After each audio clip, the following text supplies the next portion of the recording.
Good morning, Kenyans. From wherever you are, this is the corporate perspective, bringing to you issues of politics, finance, and economics in a perspective never seen before. Now, today I want to talk about devolution and what should have been the objective of devolution. Because this country, we have been divided into our ethnic classifications. We are balkanizing our ethnicities just for political matters, for political gain, for political expediencies. And that is a terrible for this country without forgetting our past. And let me tell you, devolution is the best dose that, if utilized properly, we will not talk about tribalism, we will not talk about unequal distribution of resources, we will not talk about underdevelopment and marginalization in some areas of this country. Let us speak the truth. For me, I think the presidency is nothing other than a symbol of national unity and the head of government. Nothing more. There is no power which the Constitution has bestowed upon the presidency. No power. The power that the president has, according to the Kenyan Constitution of 2010, is power by implication. It's not express power. And therefore, devolution is the real deal for this country. But the problem is that the people who we have bestowed the mandate to handle devolution have failed us big time. In my analysis, I think we have 47 mini presidents and then one overall president. That is the structure of our governance. And with money devolved properly to the county levels, and the governors utilizing the money devolved to them in a prudent manner, we will sort 80% of our issues. That is absolute. If we had leaders who do not want to enrich themselves at the county levels, if we had governors who are focused on service delivery, if we had governors whose mandate was purely to serve the people and develop their areas, I can tell you for sure the presidency would be nothing than just a symbol of national unity and head of government. But now, when we have governors who do not understand their mandate, when we have governors who are not ready to give services to their people, when we have governors who want to employ their kids into the most sensitive positions in the county government, when we have governors who want to channel money to their private accounts, when we have governors whose interest is to serve their political masters, then that is the reason why devolution cannot help us.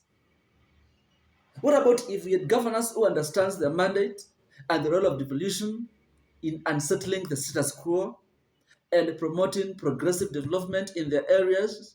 What about if we had governors who understood that they are there to serve the people and serve their county governments, their counties? What about if we had governors who understood the principle of proper utilization of resources? What about if governors understood the place of better policy making? Where would we be as a country? Would we be fighting for presidency? And the answer is no. We would be moving forward as a country. And every part of this nation would be developing.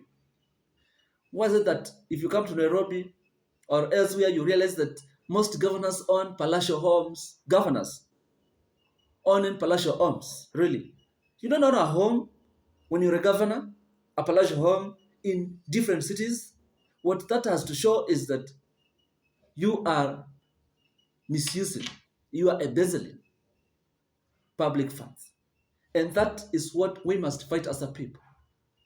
We have to be in a level where every money that is collected is put into good use. Every money that is collected is put into proper use. That is how to grow a country.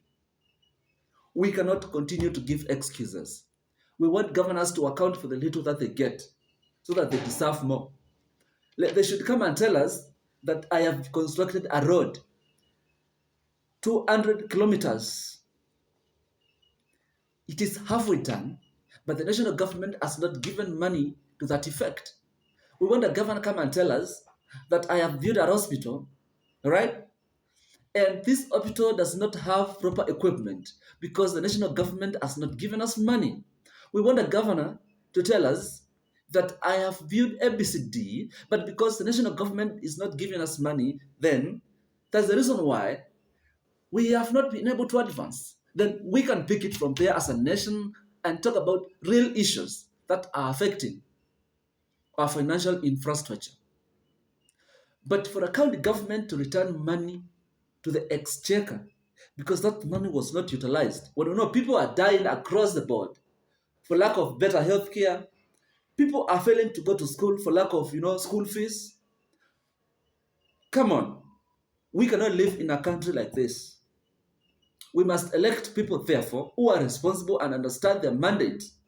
And their mandate can only be serving the people they represent. Absolutely. And that should be the position. We cannot elect people who do not know their mandate, so they will take 5 years to understand the scope of their responsibility. Then we lag behind as counties and as a country.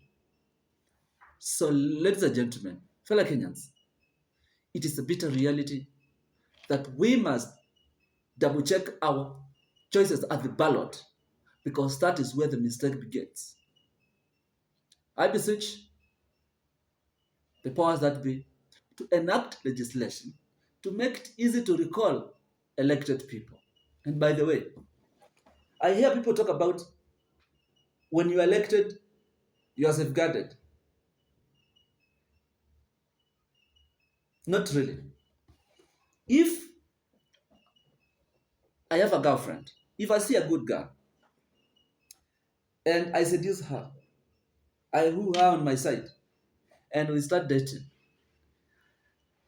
And this applies to her as well. If a time comes and I feel like she's not meeting my expectations, she is not the girl that I was looking for, I have the discretion to decide otherwise and tell her, you know what? I don't think we are helping each other. And it is good for both sides to call it quits. That should be the thing. I would have told you I will never leave you, we will leave you forever, but that is not the point. The point is we are not growing together. So bring it to an end. That's the beauty of politics. We must have the freedom to recall all those people we elect in those positions because that is the power that the Constitution has given the people of Kenya. And the preamble of the Constitution says the supreme power belongs to the people who are sovereignty. The sovereign power belongs to the people. Okay? It is only donated through a representation. So when we feel like now it is time for us to recall this person, they have not represented us as we wish, we recall them back. That's the beauty of our constitution. And we must abide by all its principles. And that's how we grow as a country. So devolution must work because that is the hallmark of our development as a country. If we miss our devolution, then we have no purpose as a country. We are done and dusted. Thank you very much.